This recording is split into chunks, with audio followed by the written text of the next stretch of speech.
And I had already at that point done a 100K race. So it was kind of like, oh, I've done a 100K, so yeah, what's another, 40 miles?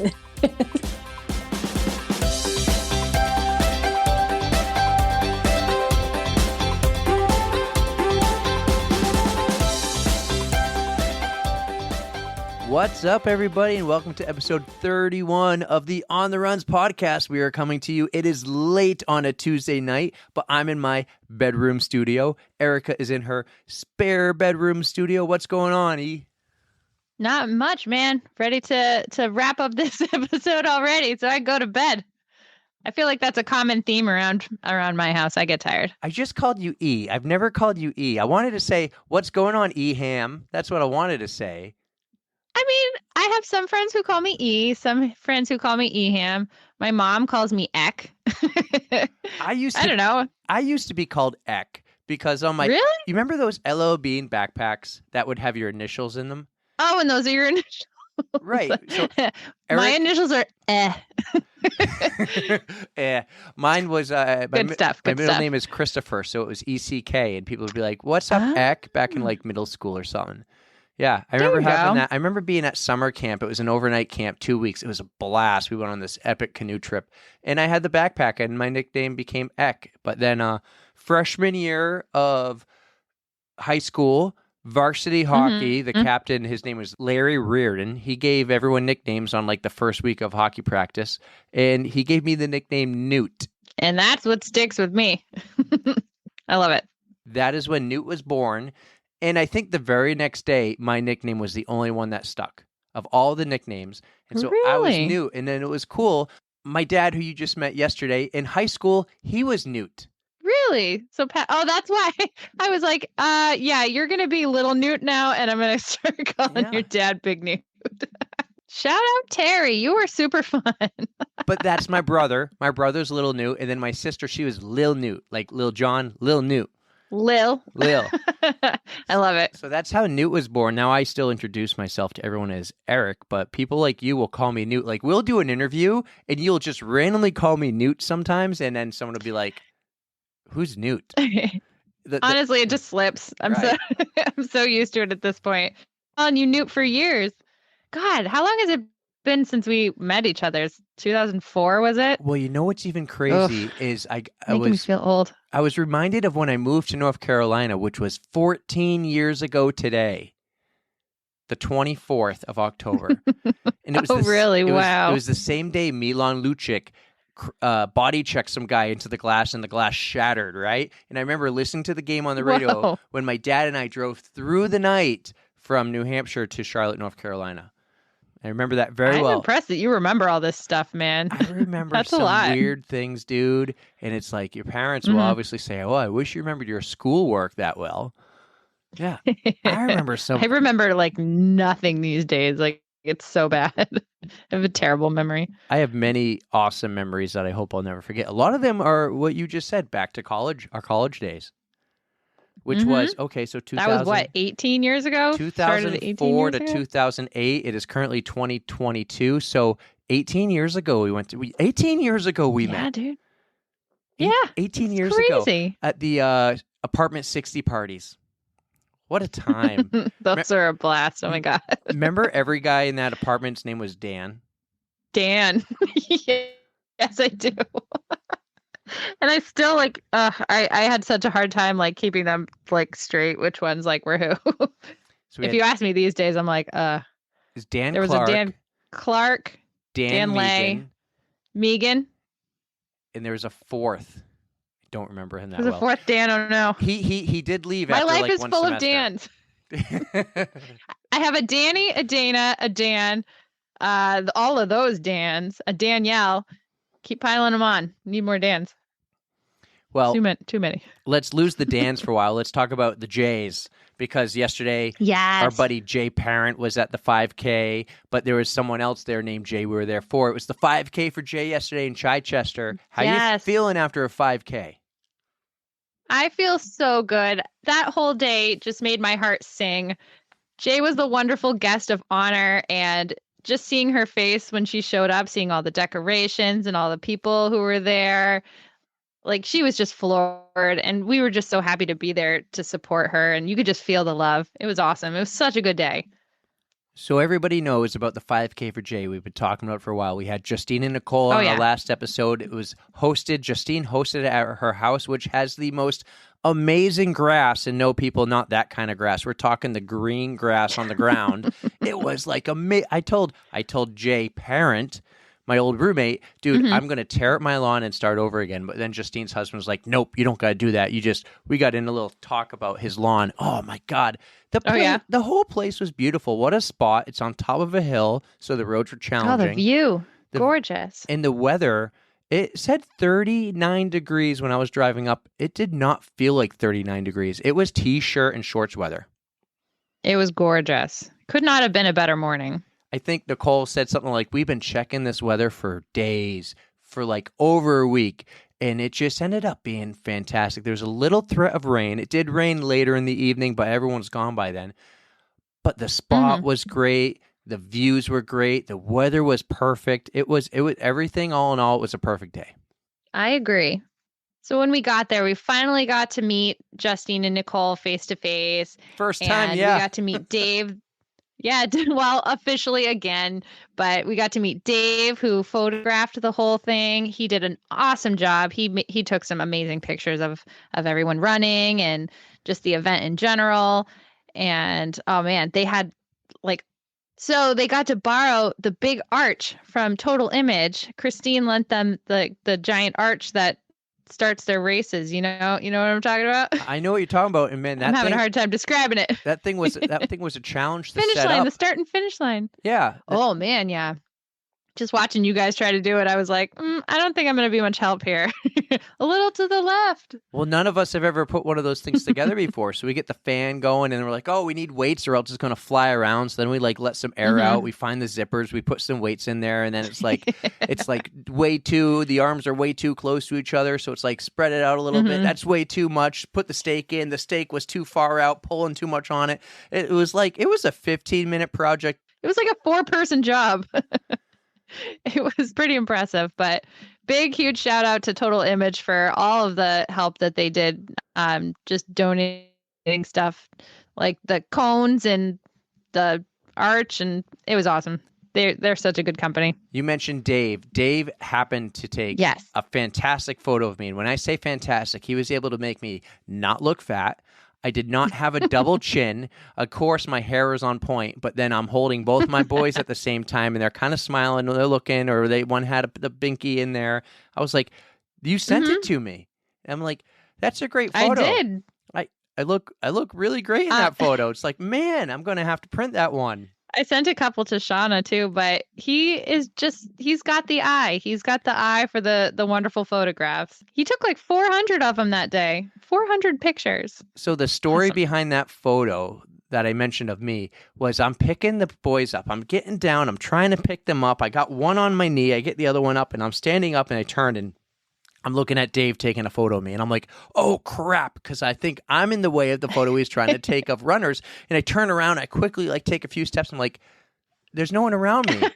Oh, he's taking photos of me. And they came out great. I'm glad you like it. I want to say also, I got my dad to come out of retirement yesterday. DJ Terry was back. He was so much fun. Terry, it was a pleasure to meet you. Janice, it was a pleasure to meet you as well. So I got to meet both of your parents. So put that on the awesome list. They are very fun people. Well, we got to shout out to your mom for chasing around those boys too. Well, she wasn't the only one. So I wanted to say this. We got to meet Ashley too. I wanted to say this. The bouncy house was great, but one thing I wish I could have done was I got to meet Jaye for 30 seconds, and I got to meet this person for 30 seconds, or that person. I think the guy I got to talk the longest to was Dave, actually, the photographer. And that was for 90 seconds, but because I'm chasing the kids around. So I wish I got to meet Jaye a little while longer and talk to her, and even her husband and other people that were there that I've never known. And then Crystal was there with her kids, and she was running, and her husband, like, I've never really met them. There was the other girl, Margarita, I think, showed up after. I never got to meet her. People I want to meet, I just didn't get to. I'm chasing around my kids, but I was really happy all my kids could be a part of it too, and kind of, enjoy the bouncy house, enjoy the raffles. My daughter, big winner with the raffles, huge oh my God, winner. That bar of chocolate, she's gonna be sugar high forever. This bar of chocolate is about as tall as her, everybody. It was a big Hershey's bar, and it is thick. We opened it up yesterday. It is wicked thick. It is full. I know nothing about chocolate. I'm allergic to it, but I'm like, this thing is thick and heavy. It was hard to break. Wild. So you did get to talk to Jaye, and you did get to walk around and talk to a lot of people. Tell me about that. Well, I had a great time just all around, but I did get to meet Jaye for the first time because we've been corresponding through Instagram, but I saw her coming down the hill from the parking area, and I was like, I have to say hi. I asked her for a hug. I'm like, is it okay if I hug you? And she's like, yes, of course. So I got to give her a hug and just say that I was so happy to meet her, that she's just so strong and an inspiration. And I was just so pleased I could be a part of her day. But it was nice to get to see friends that we don't usually get to see. That was actually my first time meeting Crystal as well.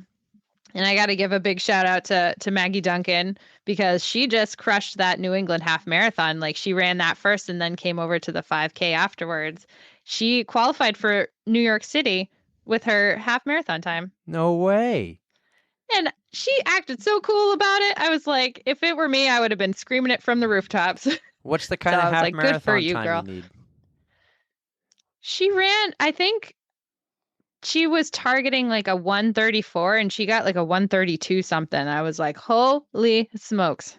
Nice job. That is way down the line for me. So huge kudos to her. That's just incredible work. But yeah, I mean, it was just such a great day. I mean, I wish I could have gotten in on some of those raffle wins, because you guys won a whole bunch. There were some duplicate winners here and there, but still a lot of fun. Well, Karen won a raffle. Karen also won the female division, so congrats to their Penguin. Yeah, she did. Jaye won a couple raffles. All my kids won raffles. When I gave Ashley and the kids money to put in, she wrote all the kids' names. And so Adeline's name, Tommy's name, and Tyler's name were all called, and they were all winners. So they won. They got the chocolate bar. They got some gooders. They got that lighting, that light up vest. Yeah, you got a Knox vest, the Tracer vest. That's a sweet, sweet thing. You're going to enjoy that. And then one of them came with a Runner's Alley. Runner's Alley was huge. One had a Runner's Alley gift card. So that was awesome.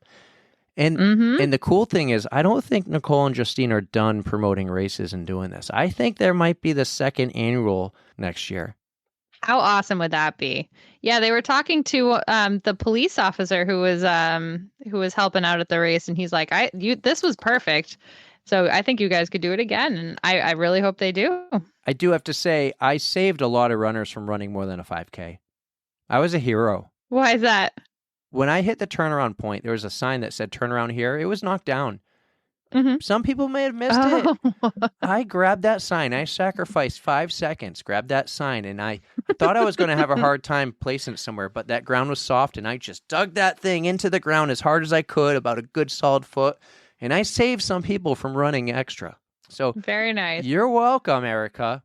I was not one who was really running this race hard. This had quite a few rolling hills in it, but I also offered to push Ellie for Shauna in her stroller. So huge kudos to all you parents out there who are pushing babies in those running strollers, because that is no joke. Those things can fly down hills. Yeah, you got to be careful. I was attached to it, but they can go fast. It was pulling me. You buy a nice one, they come with a brake, and you need it. Oh yeah, Shauna's had it, but I was trying to keep up. But yeah, it's honestly no joke. So actually, that is a lot of weight that you could pull. So push and pull. So actually, the first half, until I fixed the sign, I ran with this woman named Kim. Apparently, she's like a longtime friend of Jaye. So Kim was just at Berlin, and you were just at Berlin. Kim was also just at Chicago, and you were just at Chicago. Kim is going to run in Tokyo, and you're going to run in Tokyo. And then she'll have 5 of her 6. She just has to do London. But I need to connect you with Kim. Kim, if you're listening, you need to connect with Erika. She's like at eHampshire. Send us a message. We will. Please. Yeah, I meant to. Yeah, he was telling me when I ran by him. He's like, you need to talk to her. And we didn't connect. So feel free to hit me up for any tips and tricks. And I don't know what I know that you don't, but no, just I will do my best. Connect so you have someone who speaks English in Tokyo. Right. Right. Not a big deal in London. That is definitely key. Oh, well, yeah. Well, still, it's going to be a lot of fun. That's the hard race to get into. I've been trying to get into Tokyo for years now, and it took this long. The 5K for Jaye was awesome. Thank you so much, Justine and Nicole, for putting it on and for letting us be a part of it. Thank you for, when we sent you the first message asking, how can we help? And we would love to get you on. And you two were just like, yes, absolutely. I think it won't be the last time we hear from the two of them on the podcast. So awesome. Do you have a list of the sponsors? Should we shout out all the sponsors or no? I do. But then I realized after when I took a picture of all the sponsors that actually there was a whole nother list of sponsors on the other side. So I'm going to miss half of them. Oh, really? Right. Oh. And I don't even know where the photo is because I can't. Oh, yeah. Here we go. Okay. So Runner's Alley, Total Image Running, School Street Cafe, New Hampshire Donut Company, Pro Compression, Gooder Sunglasses, Trilogy Hair Studio, I think that's Justine's hair studio, The Bean and Bakery, Nathan Sports, UFOs, and then, of course, on the other side, I did notice our name was on there. It was, our name is On the Runs, but there was others. Oh, fun. Justine did make sure to put, where it said On the Run, she then put in parentheses, porta potties. Oh, she called you out. Nice. Well, it was a good call out. Huge shout out to all the sponsors. That was so generous of you. Well, this has been really did help. This has been a long intro, but it was worth it. The 5K for Jaye was awesome. So yes, it is still October. It is still our Breast Cancer Awareness Month on the podcast, and we have our 4th Breast Cancer Awareness episode, and this was awesome. Oh, we had a blast talking to Angela. You guys are really going to enjoy her interview. It went really long, but you could tell we were having fun because we just talked and talked and talked. So this one's going to be a 2-parter, if I'm correct. I really had to test in my editing skills. I'm getting better and better every episode. I'm even getting a little bit too nitpicky about some things I do on the editing now with silencing some. Oh, really? I really am, and it's taking extra long. But yes, so I decided to divide this one up a little differently. It's not just I'm cutting it in the middle, okay? First half, we're going to really stick with the breast cancer here, all right? We're going to get a little intro to Angela. You guys are going to get to know her, where she's from, where she's lived, and her work life and family life. Then we're going to get into the breast cancer and what that was like in training and running through it. And that was a really great conversation. Part 2, which will come out next week, it's going to be right back to where we identify as a podcast, storytelling. Our regular scheduled programming, right? She's got some good stuff coming up. She's got some Chicago stories, lots of other race stories. Was there a Code Brown? There was some Code Brown talk, some GI issues. You even get into it because with the cancer and the chemo, you get some GI issues. But the Chicago story next week, it will open with Chicago. That is an exclusive. It is an On the Runs exclusive because she said it was way too much to put in an Instagram post. We got the exclusive. She thought the timing was perfect. When she learned she was going to go on a podcast, she goes, I will just share my story there. So it's the exclusive On the Run Chicago Marathon Angela Pohl report next week. But without further ado, let's get into part 1. All right, everyone. Enjoy part 1 of Angela's story here, and we'll see you on the other side. Our next guest on the runs has run in 15 marathons, 60 half marathons. She's an ultra runner. She's plant-based. She is also a stage 3 HER2 positive breast cancer warrior, and she continued to train for all her marathons and racing during her treatment. We are super excited to have her on during our Breast Cancer Awareness Month. Angela Pohl, welcome to On the Runs. Thank you guys for having me. So excited to have you. We can't wait to learn more about you. It's great. Let's start just a little bit with who you are. Where are you from, Angela? Let's see. I grew up in West Virginia, and I have lived in a number of places since then. Pittsburgh, where I went to college, Cleveland, the first time around, London, England, just outside of Los Angeles, and then near Princeton, New Jersey, and now back to Cleveland. So you hopped around quite a bit. What was your favorite place to live? Let's see. Probably I'd have to say London. It was really cool. Although it might have been kind of the time, the timing of my life. My husband and I had just gotten married, so we didn't have any other responsibilities, no mortgage, no kids, anything. So it was like we got to move over there, and every weekend we could travel to another country. It's just like hop on a plane and you're in a completely different part of the world. So I'd say London, although for raising a family, probably here in Ohio. Very nice. You like Ohio, huh? So we had a couple, you would be our first Ohio guest, but we've had a few people already from West Virginia. What was it like growing up in West Virginia? Kind of all I knew. So I mean, it was a very small town. I grew up in a small town called Richwood, and it had like one traffic light. My dad was the town doctor. I just didn't know anything else until I went off to college that, how people viewed West Virginia or, anything like that. But it was a good place to grow up because it was a small community. And I feel like I got a lot of my values about, community, just from seeing neighbors and everybody taking care of each other. That's awesome. And you mentioned your husband. I think that's so cool. You got married and went to London, but you do have a couple kids. When did you decide to have kids? Were you still in London at the time? Let's see. Yes, we were in London at the time. I had just finished getting a master's degree at London Business School, and we were going to move because of a job offer that I had that was going to take us back to New Jersey. It was in the pharmaceutical industry. So we had moved to London for my husband's job, but then we were going to move back to the US because of mine. And at the time, we were kind of like, well, there's not like a great time to plan to have kids, when you have a career going and everything. But maybe if we start trying now, maybe by the time and then, of course, right away, got pregnant with our daughter and had her when we were living in New Jersey, and I had just started a new job. So it was kind of like, I started working, and then I'm going to take off a little bit of time for maternity leave, but not much because I just started the job. So I had no benefit, I didn't accrue the benefits yet. So what is it that you do for a living?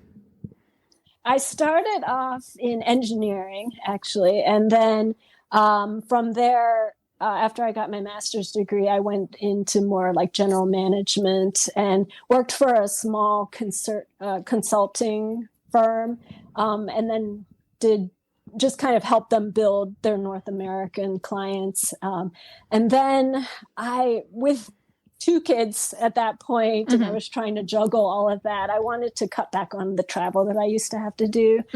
And so I was working virtually, but still sharing conferences and things like that. And it was just getting to be too much. So I took a job with the same firm, just in project management, that I could do like 100% virtually. Oh, awesome. And the funny thing is the company, the Digital Workplace Group, was all about working remotely and virtually and how you don't have to actually go into an office. This was like back before, now everybody. Oh, so pre-COVID. Okay.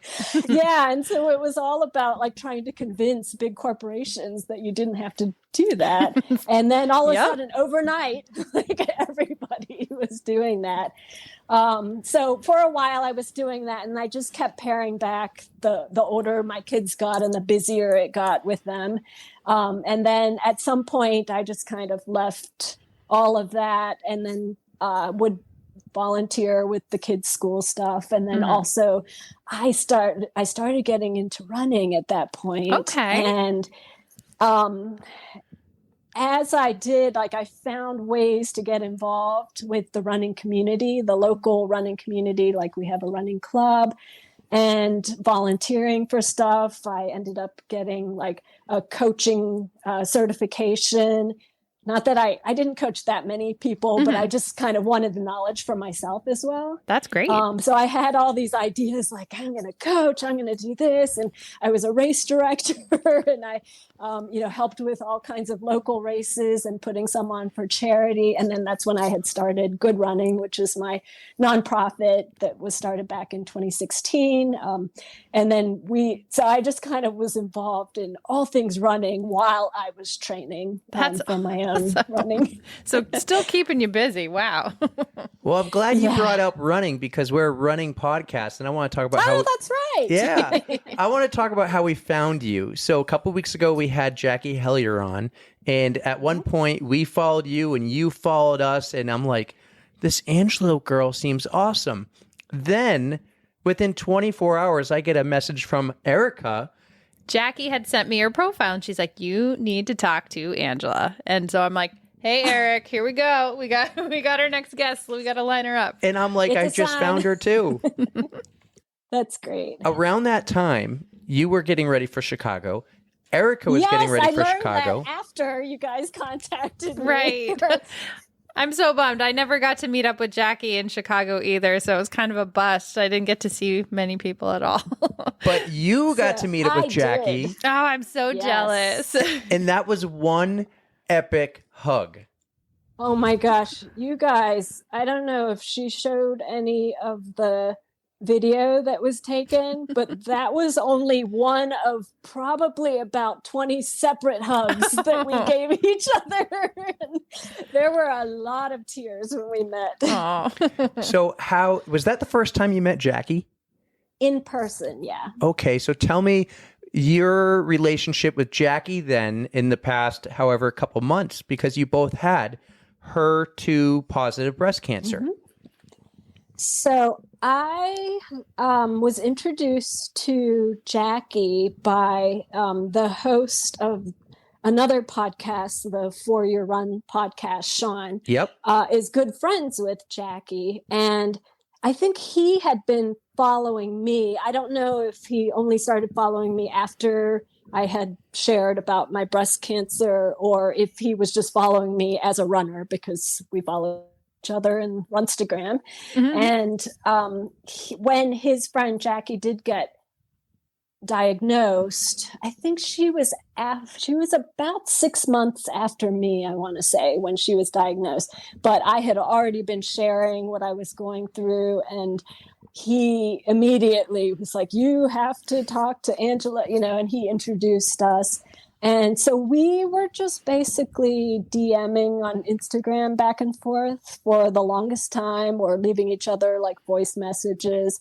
And she had a lot of questions. And we actually had, there's like 8 different subtypes, I think, of breast cancer. And we had, I think it was almost exactly the same subtype. So I was able to answer a lot of her questions of what to expect from chemo, radiation, surgery, all of that stuff. Because I was 6 months ahead of her in the journey. I was still in it, but we could talk about that. And the fact that we were both avid runners as well helped, because she could see that I was still running. I was still exercising, I was still doing all of that.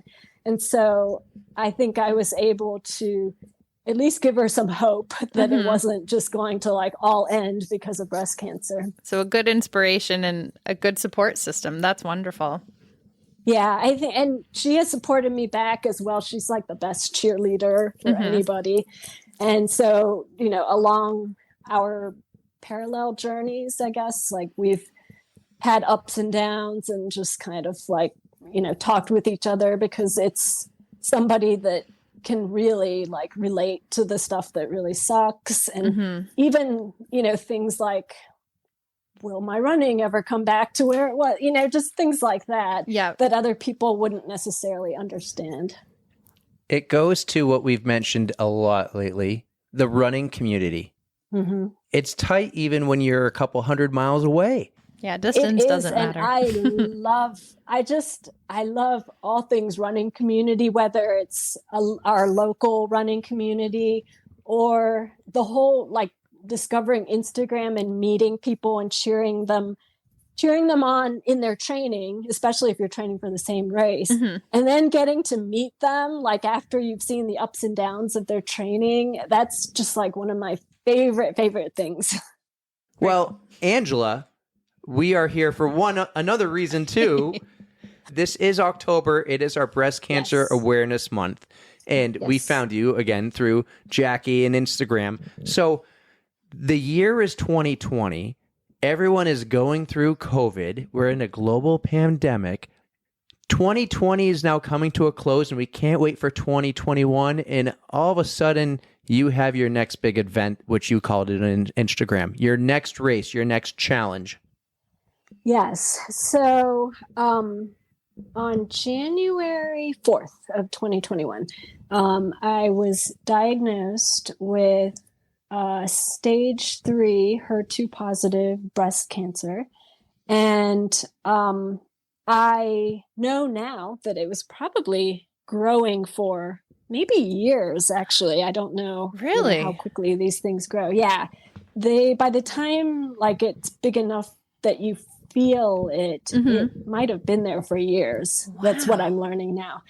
And but sometime in 2020, actually, now I do remember, because it was right before lockdown, actually. I had already kind of felt an area that I thought might be changing in my breast. And I had mammograms before, and I had self-checked like sporadically, not every month or anything like that. And I had gotten that area actually checked and ultrasound years before, and they told me, oh, you just have dense breasts. And I now know that like 50% of women actually do have dense breasts, and younger women tend to have denser breasts. Okay. And that's normal.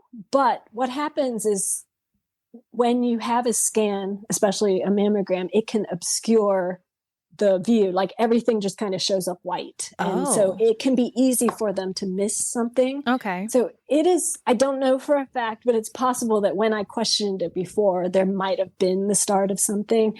But in any case, like I was starting to feel it was like getting even denser. And I kept telling myself though, like, I had it checked. It wasn't anything. It's probably just like, your body changes, whatever. It's I'm sure it's fine. And then I thought, well, the next time, I go into the doctor, I'll have them look at it, or maybe, have another scan just to see if it really has changed. And then when we all went into lockdown, anytime after that, like I just didn't go anywhere indoors, like let alone to a medical facility. Right. And I just wanted, to have nothing to do with that.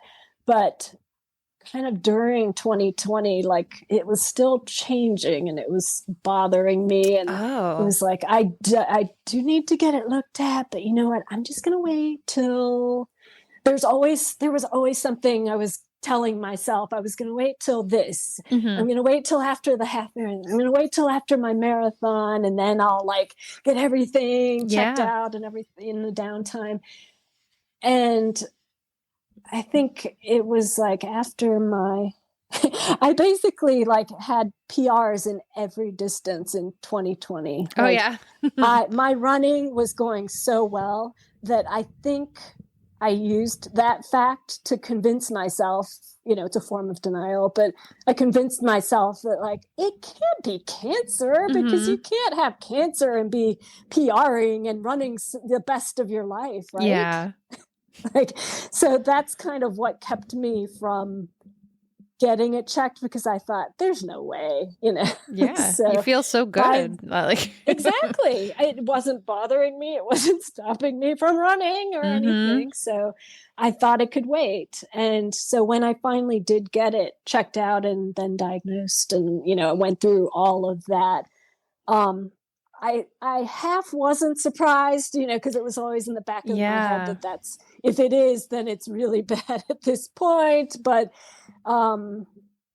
probably it's not, it was still kind of like that. So once I was diagnosed in January, when I actually announced it, it was already stage 3. And the thing with breast cancer, so I didn't know this before, like I always thought, well, you start at stage 0 and then stage 1, 2, 3, you like advance, and then hopefully it doesn't get to stage 4, which is when it spreads in other parts of your body outside. But it's actually not like that. Like you can actually be diagnosed at stage 1 and it can go straight to stage 4. Like, and there's no like rhyme or reason. They don't really quite understand why one woman, hers, could be stage 1, but it went into the lymph nodes and then spread to other places that can end up killing you, versus you could be stage 3 and have a larger tumor and it just decides to stay where it is and never actually spread. It's just luck of the draw, I think. Right. So, yeah. So once I was diagnosed, I did treat it.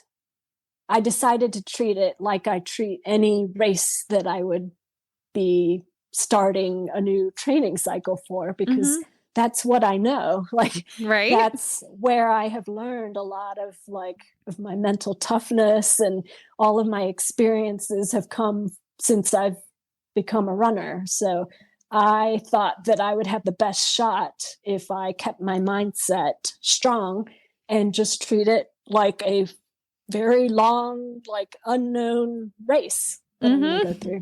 That's definitely an ultra marathon if I've heard of one, for sure. So at the time when you were diagnosed, were you currently training for any events coming up? I had started training, I want to say in November, before that, January. I had started training to do my first 100-mile ultra marathon. And it was going to be Eagle Up, which is an Ohio race. And it's like a 5-mile loop that you do for as many times as you want to get to various distances. But I was going after 100 miles. And a lot of it, like, it's run walk, or for me, it's run walk anyway. And so it's just putting on a lot of miles in training, like whether it's hiking or running or walking, you're just putting on a lot of time on feed. And I had already started. So I was like a couple months into that training already. Because if you're going to train for something in June that's that big, you need to start like the year before, basically. And I had already at that point done a 100K race. So it was kind of like, well, I've done 100K. So not a big deal. I could do this. So, yeah. What's another 40 miles? To walk in the park. So did you continue? So what was your game plan then when you were diagnosed? Did you continue the training for the 100? Did you alter your plans, or?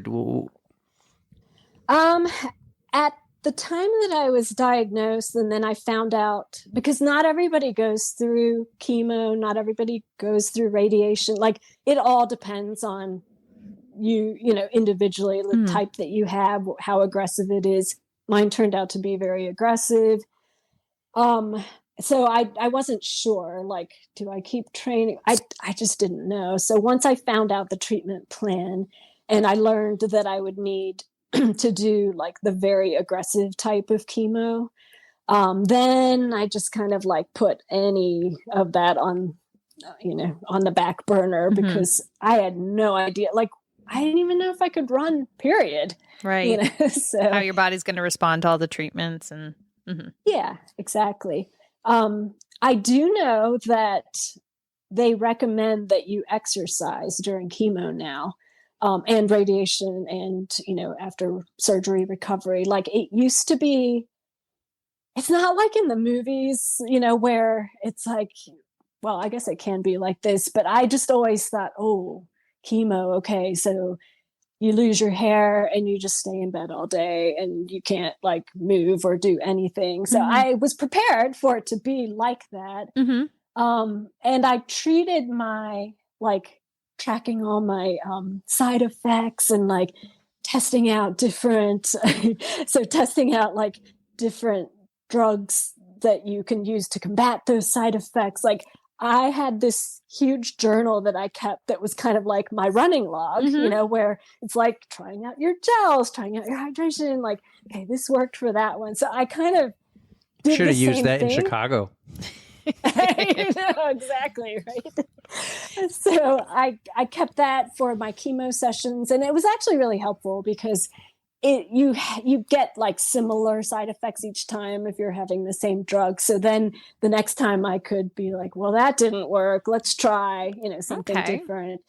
And so you can kind of like, I don't want to say optimize your experience, but at least like you can try to make it suck less. That's true. So, that's a very scientific approach to it. I like that.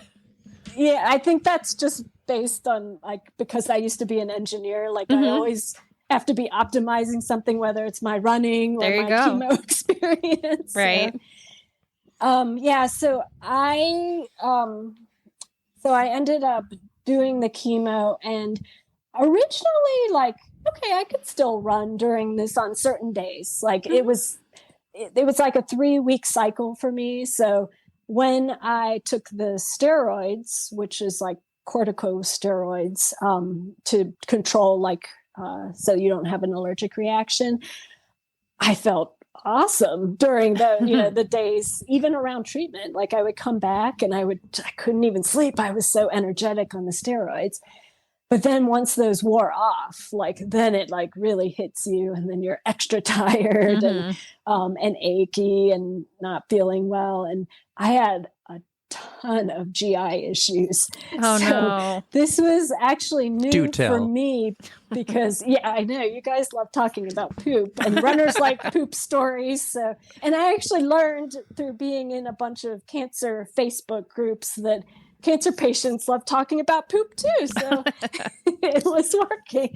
At one point, it's not, you can't even tell that much on my Instagram feed because those are like the posts that stay, forever in that spot.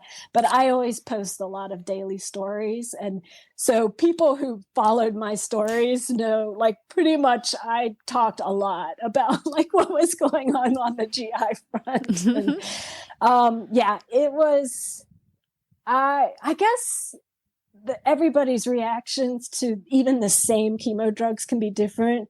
You either get like the massive diarrhea, or like you're so constipated you can't go for 5 days at a time. Yeah. It's weird that the same drug can be that different, right? For different people. So it tends to be one or the other. And mine was like, basically, I could not go far from the treadmill. Like when I was, if I was going to exercise, even for walking or whatever, or if I went outside, like definitely not more than a half mile. Like I had to be able to I had to know where the bathroom was going to be. And so it was some, explosive fun. And at one point, and this isn't even just with running, we're just talking like all day long. And it wasn't like the whole 3-week cycle. It was like, I knew which days, were my risky days. Yeah. And at one point, like some friends wanted me to meet up with them. They were doing Glass City or the marathon. And I was originally going to go to that, but then I didn't feel like I should be in a car for that long. All right. And so they wanted to meet halfway. And so I thought, well, I think I can get away with like a 1.5 hour drive. But then I started second guessing myself because, when you gotta go, like, it can be a disaster. And so I actually discovered, like, wearing Depends actually saved me a lot of, like, I don't know, like, just having it for insurance, right? Just in case.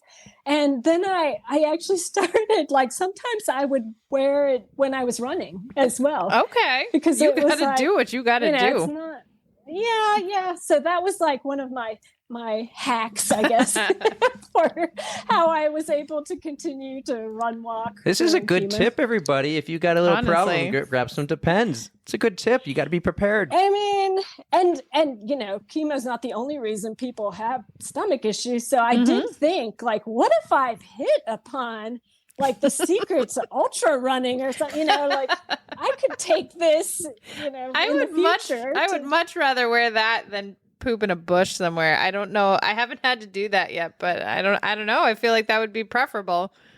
Maybe. Oh, I don't know. The more I think about it, the more I'm not sure. Anyways, that's for another day. I want to tell you, this will take 30 seconds. The way I came up with the name On the Runs was around 2020. I was having to constantly go during our long runs. And I go, man, if we could just make some type of biodegradable wet wipe and perfectly packaged for your run. And I go, we could call it On the Runs. And I'm like, that's the name of our podcast, On the Runs. Nailed it. Love it. Okay, so I found a quote from a People magazine article. Again, not a big deal. She's in People magazine. You said this, that you 100% believed you would beat this. What was it that was in you to make you so confident? So this is also something that I learned about mental training through my running journey.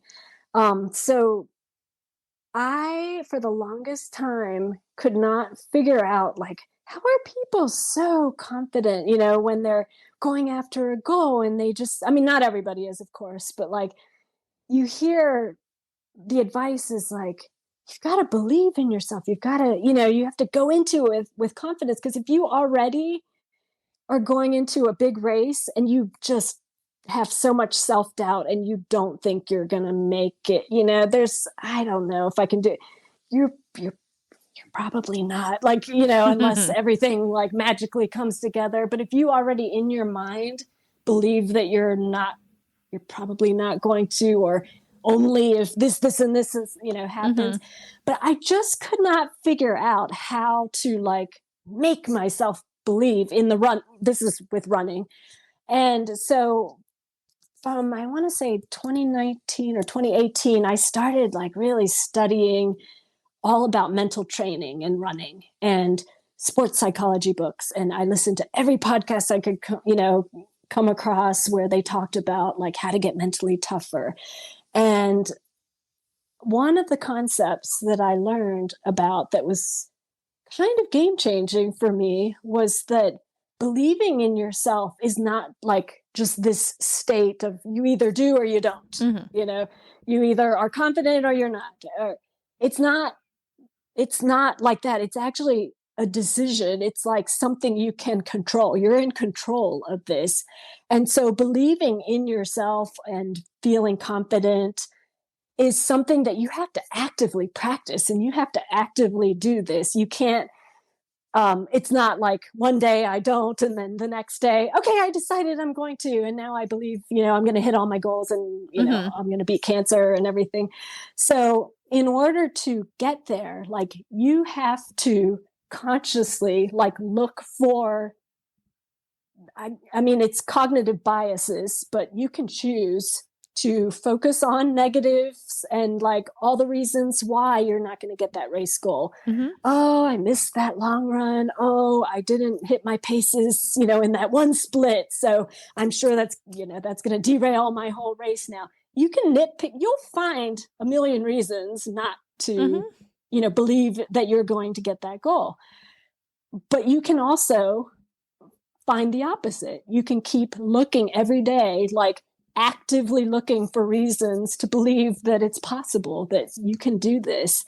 And so this is like something that I learned, and what did contribute to my then being able to like PR in every distance after like years of plateauing with my running PRs. And so I took this concept when I started with the cancer journey and thought, well, I'm not in control. I can't control everything. I can only control what I can control. Mm-hmm. But I can control my mind. And so that's why I decided, I'm just going to go in this and look for reasons to believe that I'm going to be one that makes it. Like, I'm going to make it out of this.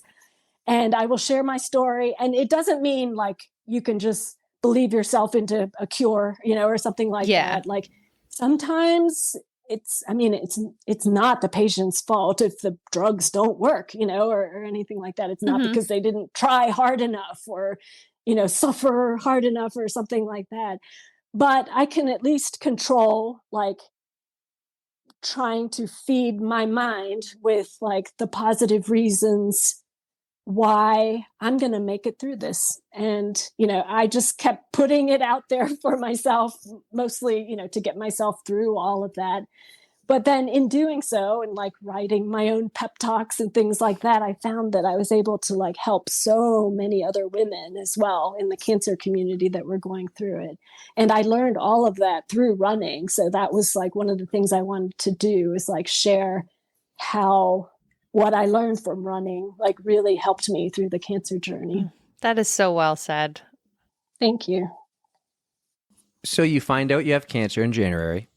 You go through 5 months of chemo. You have a double mastectomy. Did I say that right? Mastectomy? Okay, I didn't say that right. I did say it right. Well, you nodded. Yeah, sure. Oh, then you spelled it wrong in here. I don't know. Did I? Oh. I don't know. Mastectomy, yep. Then the doctors tell you that 95% of the cancer was removed, but you had to go through another 14 rounds of chemo. When was this, and what was your initial reaction to that? So even before surgery, like I could still kind of feel that there was like the lump had shrunken, but I could still feel something there. And we were hoping, my oncologist and I, of course, that it was just dead scar tissue. But so you just can't tell, even with an MRI, like, which I had another one, you can't tell if it's live cancer cells or not.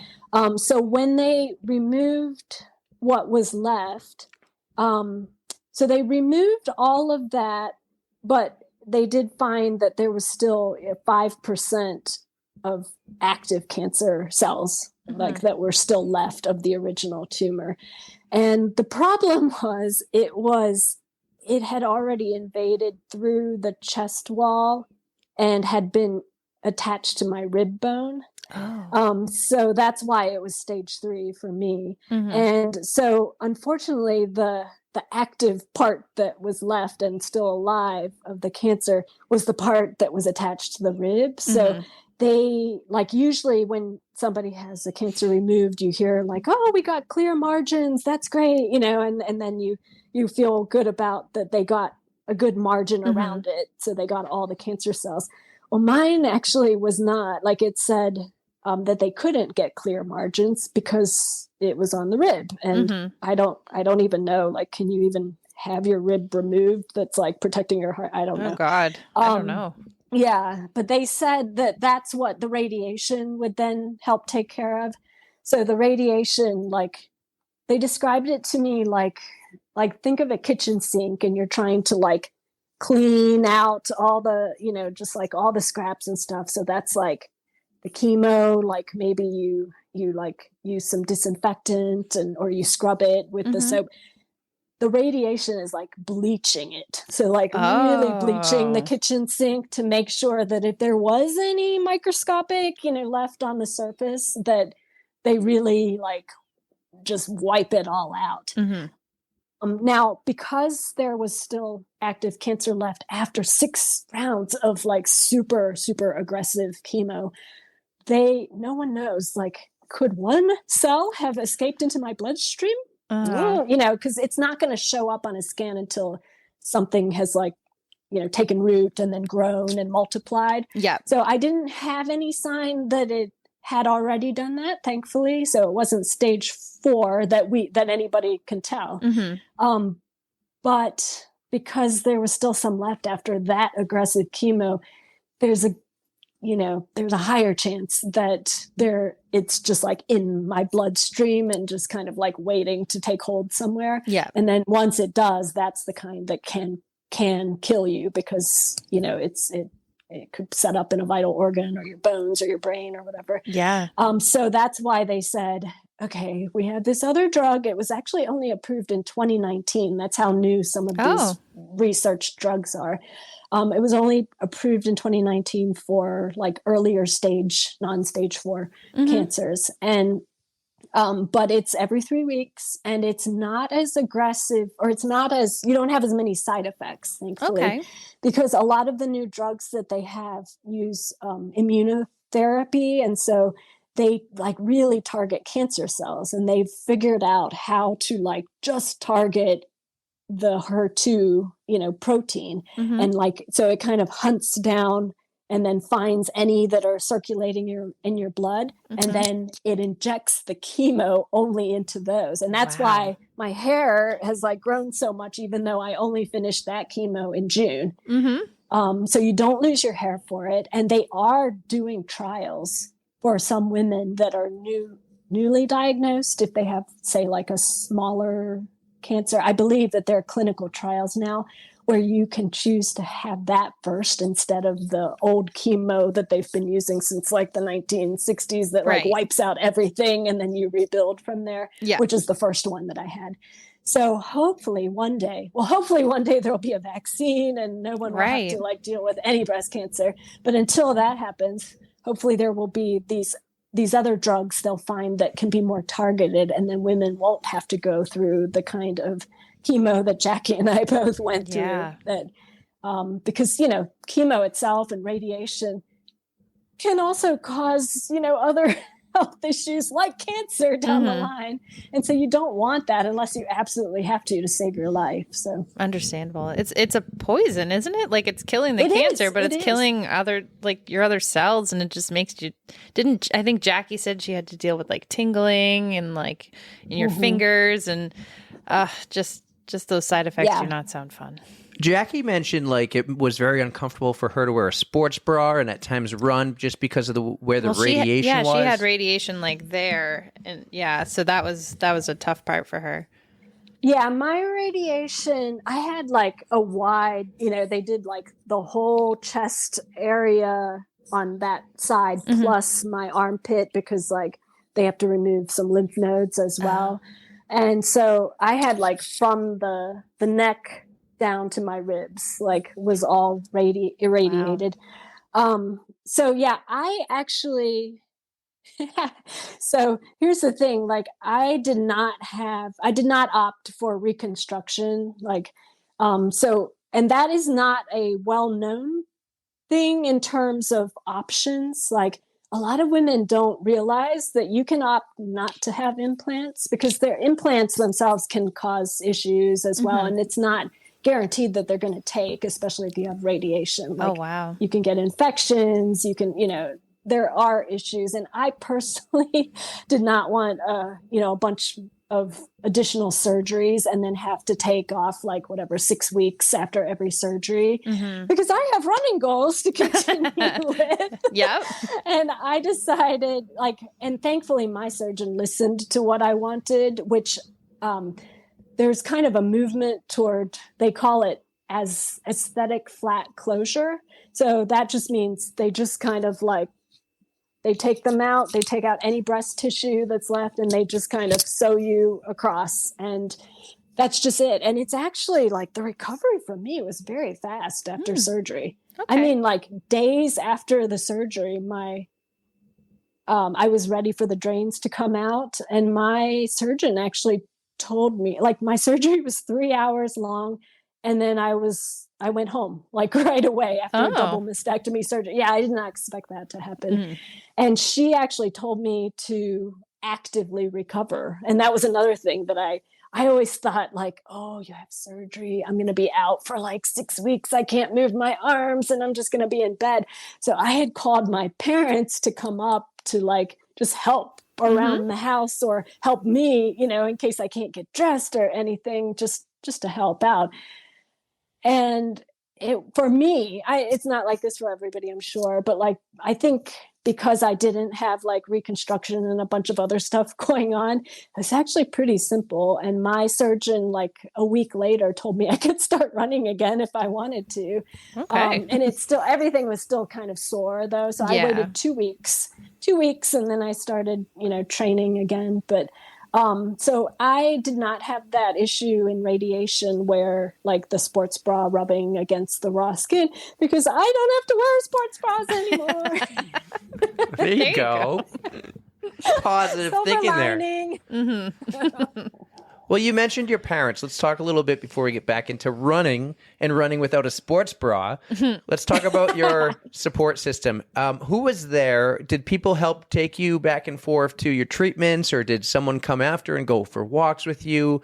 Your husband, I'm sure, your kids, your parents, maybe even your Instagram community?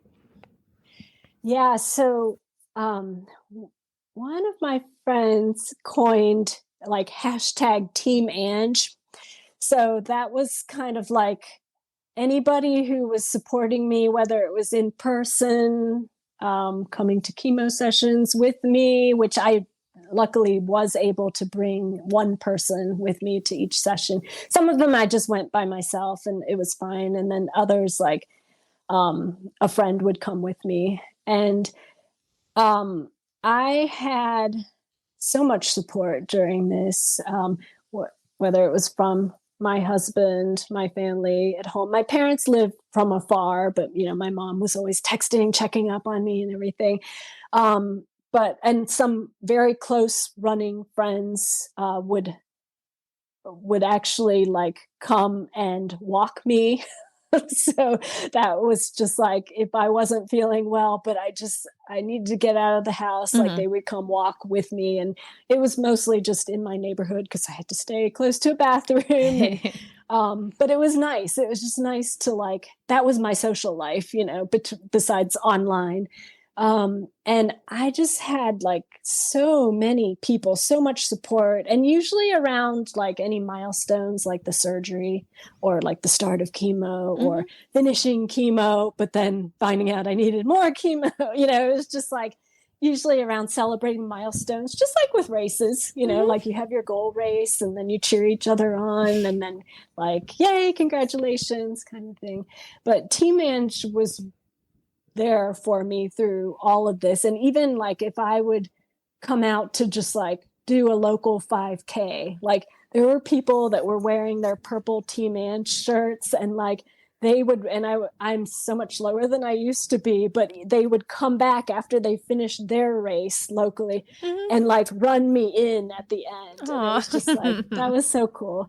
And then when I finished that, the Indy monumental marathon that's the one that took me 6 hours and 6 minutes. So, I was one of the back of the packers, and that one, there's not nearly as much crowd support as with Chicago. So when you're like kind of in the back half of that, there's like nobody out there left, like with crowd support. And I remember at one point, I think it was like around mile 21 or something, I spotted a volunteer, just like directing traffic, and she was just there by herself in the middle. I didn't even know if I was still on the course. There was nobody around. Oh no. And so I'm like walking and crying and feeling sorry for myself. And she said, you're doing a great job. Like just one crowd support person out there. And I just like let out bawling, kind of like, oh, thank you so much. Yeah, but then I had my people were out there waiting for me, and my running coach, actually, he came to spectate the race, and he somehow magically appeared at like mile 23. And if I hadn't taken a selfie of the two of us at mile 23, I swear I would have thought that I hallucinated the thing in my time of need. Just like, is he really here? Because he just kind of like came out of the parking lot, and I was like ugly crying at mile 23 also, and just like he did like a mile with me. So anyway, shout out to him. What's his name? Brian Locke, Roadrunner Coaching. Nice. Well, great job, Brian, sticking with it. Right. Yeah. So anyway, that's just an example, one example of like Team Ange support. And when I finished, there were so many friends, like a lot of them Insta friends, some that I had met in person before, others I had never met before. And they were all there to see me finish this marathon, like my chemo marathon. And at least one friend I know came from like Nebraska, like just to basically support and cheer me on in the race, and see other friends, of course, but still, it was very special. That was like, I would take that highlight with a 6:06 pace over a BQ, over a sub 4, everything I was going for. That was a big milestone for you. The first race, like big race back after battling your cancer. And yeah, definitely. That was amazing. It made me think of it real quick. The back to the hug at the Bean with Jackie. There was many other hugs there. How many people all met at the Bean right then who were breast cancer survivors or current warriors out there? Well, so when I met Jackie, I was with a separate group. That was the 4-year run meetup that we had. So I had met her there. Then, like very soon after that, I met up with 1, 2, 3, 4, 5. I think there were like 5 of us at least. All people that I had met through Instagram, whether they were following me and they had got diagnosed before me or after me, but they were all runners before. Like that was kind of the common thread that we had. And I think it's not that we had all decided we're all going to sign up for Chicago. Like there are a lot more, unfortunately, female runners. I mean, men can actually get breast cancer too, FYI, but it's a lot more rare. But there are a lot of female runners out there that have been through various breast cancer battles, and some of them share publicly, others don't. Like I have met so many because a lot of them just direct message me, and then we start up like talking, just like I did with Jackie, except with others, and we trade notes, and we cheer on each other's running after all of this. And so I hope that like any race that I go to in the future, I'll be able to like meet other survivors as well.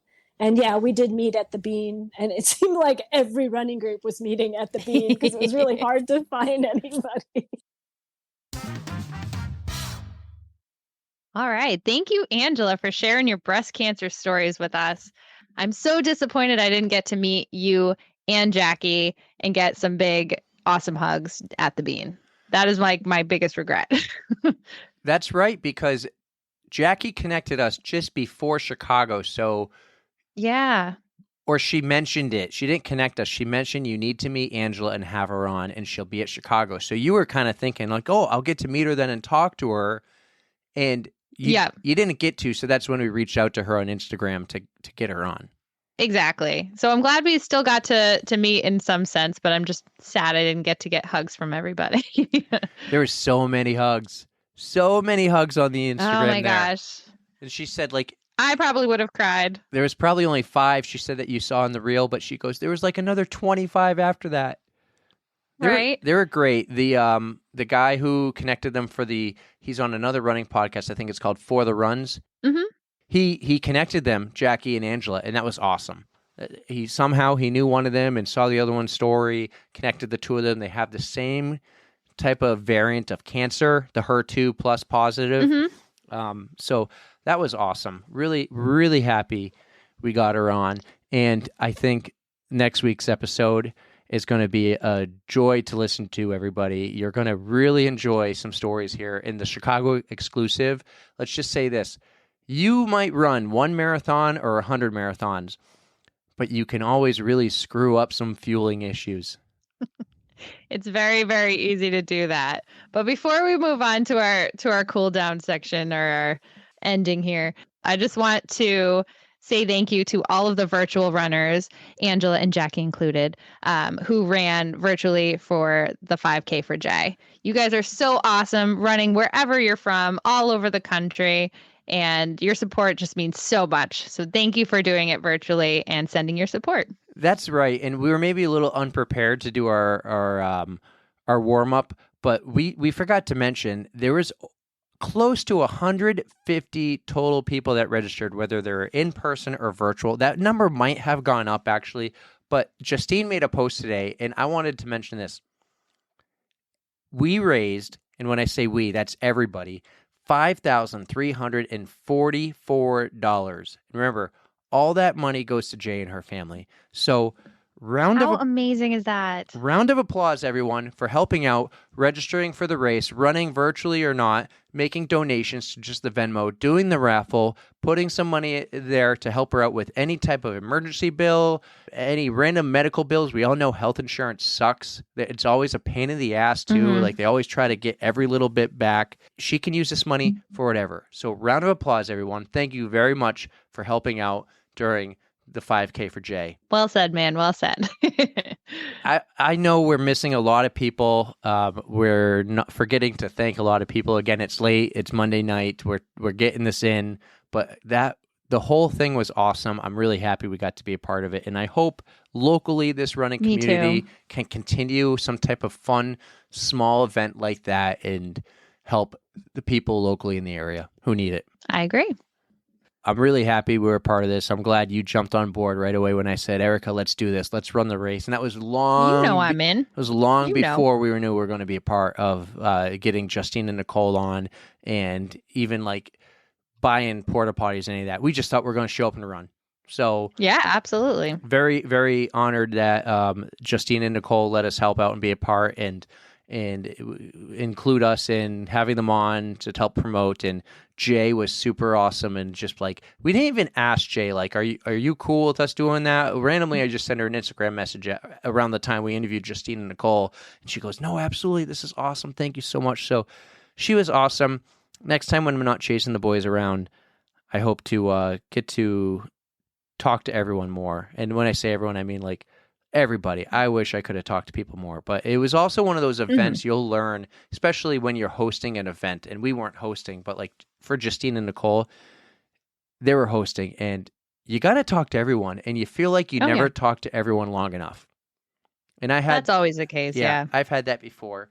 So Katie and Dan, thanks for coming. Jaye and Karen, thanks for coming.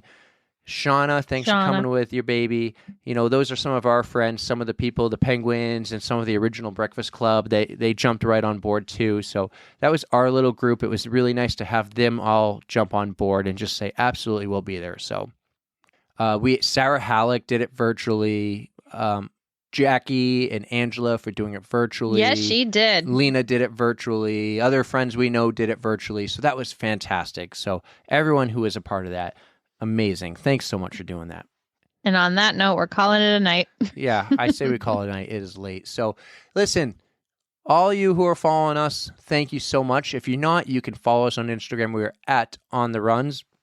Everyone, hopefully we see you at a turkey trot or something soon. We got to find one that you and I are going to do. I think we're going to do that. We should just basically sign up for the TI one. Let's do the TI because they're awesome and they did that. I would love to, but I'm in Philly. All right, we'll figure it out. Well, we got something. Erika, take us away. All right, folks. Don't forget to stretch.